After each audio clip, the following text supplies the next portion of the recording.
mile. Eyes right has the area. Roger, you have the area. Hoist operator has the con. Check, eyes right out of the con, you clear right, move forward.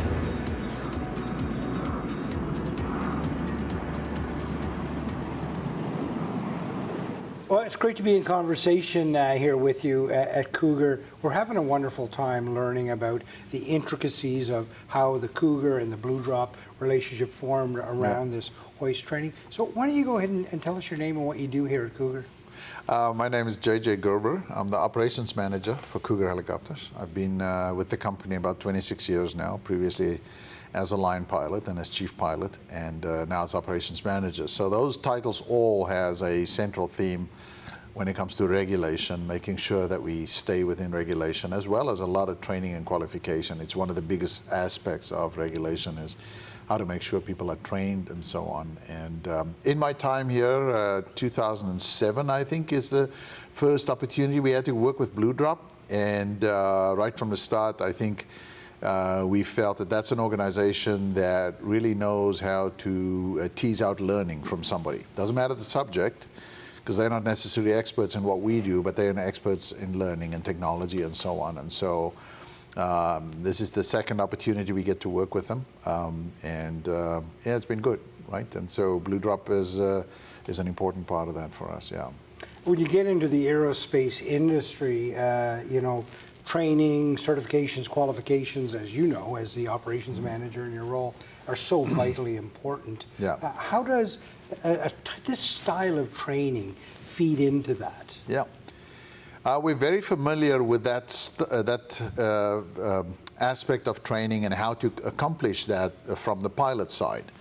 You know, we talked about, 50, 60 years ago, the level of simulation that was available.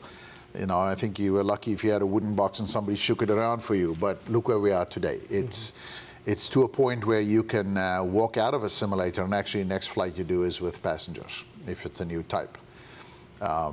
So it's interesting for me to see this evolve and develop, because this is new. This is where we were, say, 50 years ago, except we apply this brilliant technology to a learning. So the application of simulation is well understood. It's the area in which we want to apply it now that's a little new to us. We're going to walk this road, but there's a few things that I understand and believe in, and that is that where risky behavior is involved in real life, you want to train like that too, and so we come close to that, but you never do, and we don't want to in training. Why risk anything if we're going to do in training? So we systematically introduce aspects that we can simulate. Instead of going to fly and hover over the water or hover next to a cliff with a rescue person hanging out the side of the helicopter, we systematically will introduce that kind of thing. And that's exactly how we do it with flight training as well. You know, there was a time when you did all the training in the aircraft, then you did some training in the simulation and some in the aircraft, and eventually we got to a point where simulation is good enough. So I believe that that's the road we're going to walk with a device like this, is slowly introducing select aspects of the program into it, and over time evolve that. I'd like to think that if you come back in 5 years, there'll be definitely a lot more we're doing with it and getting the results from it, right? And safety margins around training. So it's so perfectly described, that trajectory of training and even the evolution of simulation into your field. This is a unique sort of setup, because Cougar not only has the ability to train the back end of a search and rescue specialist, but just a few kilometers up the road, you have the ability to train the pilots as well and link both together. Talk to me a little bit about that. Yeah, that's an idea we had, one of the key aspects of flight safety today, doesn't matter what kind of, if you're rescuing or firefighting, is the crew coordination.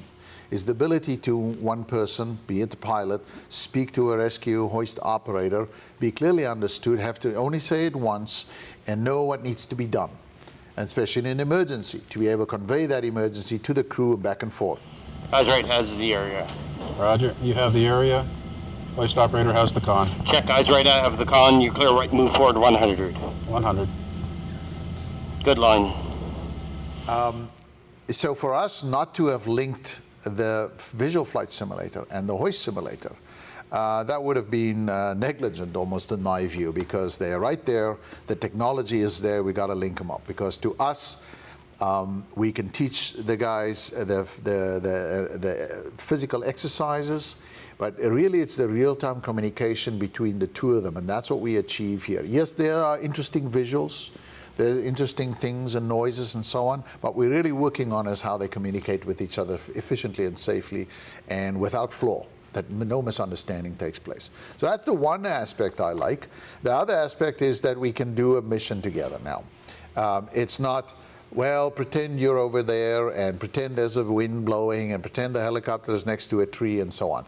No, we can put them in that scenario. So immersion happens sooner, and probably happens more completely for the hoist operator or the pilot. He doesn't have to pretend, or somebody in the back making things up as that practitioner. And I think it immerses them in the training, and we get learning a lot quicker. Those are the two things I think that stands out for me in this scenario. It's interesting, right? Because what we're talking about here is building trust between everybody in that space, doing it through simulators to move to an actual mission. Fantastic. What would you like, if you were to close your eyes and look 5 years into the future, how would you see this looking 5 years in the future from a training point of view, from a certification point of view, or how would it be in a perfect world for you? Yeah, the interesting thing is we have a clean slate, and that is that our regulator, Transport Canada, and it's true for a lot of other places as well, do not have regulation regarding the back-end rescue crew. They have regulation regarding cabin crew and personnel that works inside the cabin. But it's almost an occupational health and safety piece about hearing and, in a seat and so on. What they have about the task the hoist operator or rescue swimmer doing is nothing. They don't have anything. So one can argue that's great. We have a clean slate. We can build on ourselves, but there's a great responsibility on us. So we have to collect from the military, from the experience of the guys we hired who worked elsewhere, other jurisdictions where there are civilian rescue specialists and so on. We got to collect that together and make a plan that works, that we can be comfortable with, that we can say the air crew's families needs to be comfortable with them doing it, and makes the workplace safe. So we have to build that.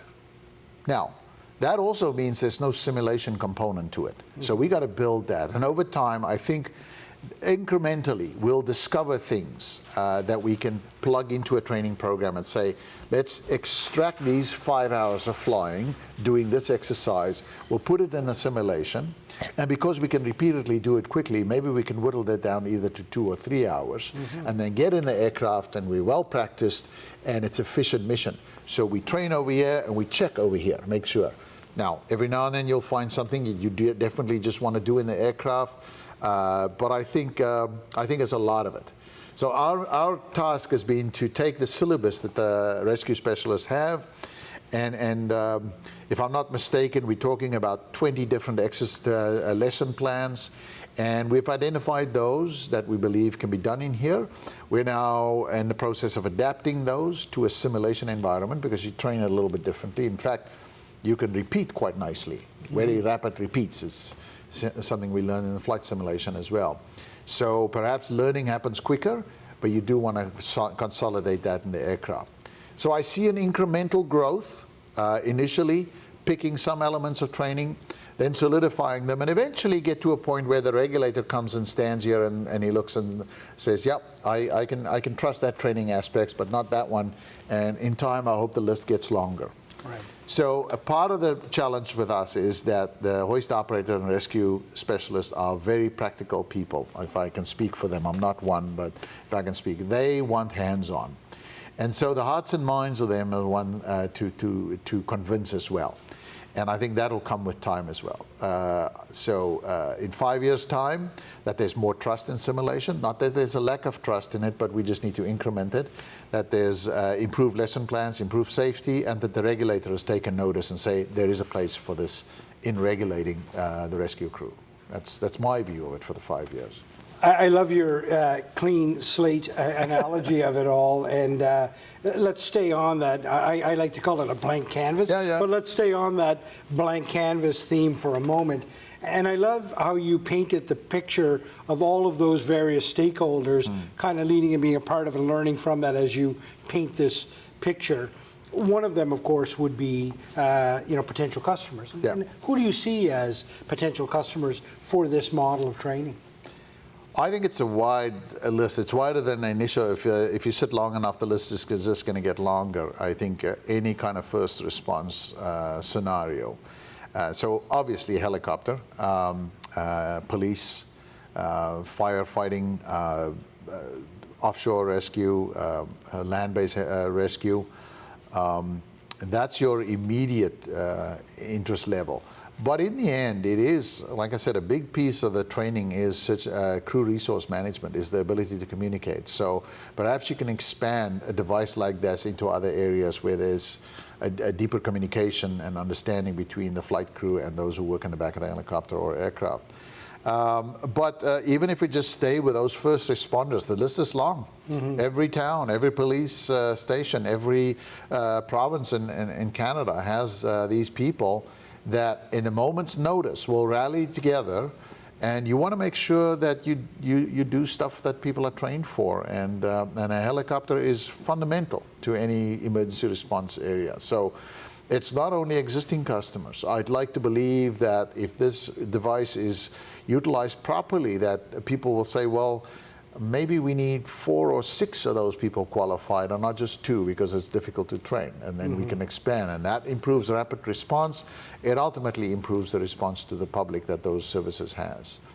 So yeah, emergency response, rescue, police, firefighters, all those kind of professions. And of course, where Cougar is located here on the world's edge, as they say here in St. John's, Newfoundland, when you get to that real hands-on training after the trajectory through the simulator, you're into some pretty harsh conditions. And if you can prove it here, you can pretty much prove it anywhere. I'd like to think so, yes. Everybody's got their challenges, but we sort of mix it up here and throw it together.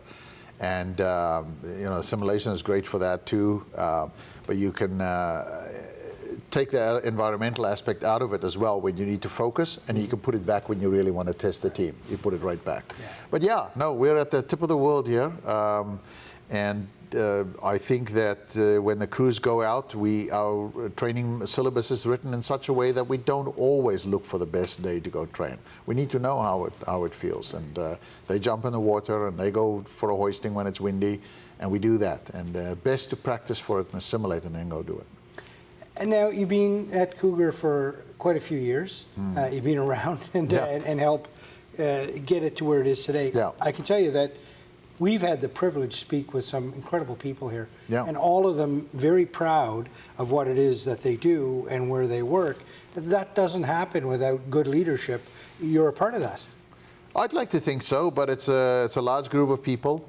My job is I can only make the resources available to them and provide the tools and the regulatory framework for them, the facilities, and so we work together to get that. But ultimately, it's the five folks that gets on the helicopter together, or the team here when they're off duty, that comes up with the great ideas, that rally together and sit behind the lesson plans, which is tedious, boring work, but it's got to be done. And then you get to do the exciting stuff and go train. And I think it's part of their life, is that bit of excitement that comes every day. And so I would hope that they naturally are a little bit more buoyant than the rest of us.